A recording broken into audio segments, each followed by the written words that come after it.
Professor Conte, parliamo di questa rete oncologica del Veneto.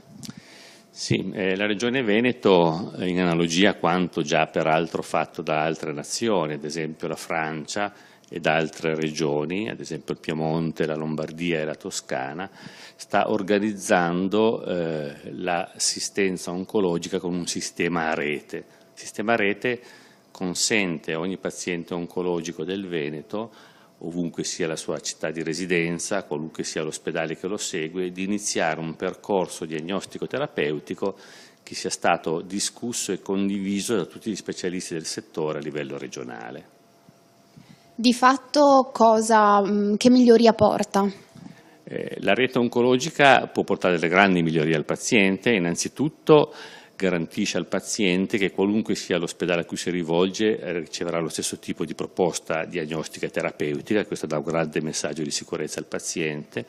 Secondariamente garantisce al paziente che qualora sia necessario sarà lo stesso sistema che gli suggerirà dove rivolgersi per ricevere il particolare intervento chirurgico, il farmaco particolarmente efficace o il tipo di diagnostica per immagini o diagnostica molecolare più appropriata.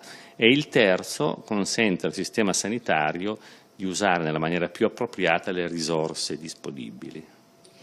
Concretamente come si svilupperà questa rete? Concretamente la rete ha un suo centro di coordinamento che è l'Istituto Oncologico Veneto, che ha sede qua a Padova.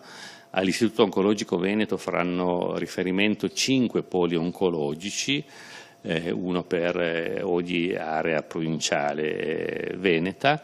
Ciascun polo oncologico coordinerà i dipartimenti oncologici di tutti gli ospedali della provincia e ogni dipartimento oncologico avrà tutti i gruppi multidisciplinari dove quindi tutti gli specialisti di quella particolare patologia insieme concorderanno il percorso diagnostico-terapeutico del paziente.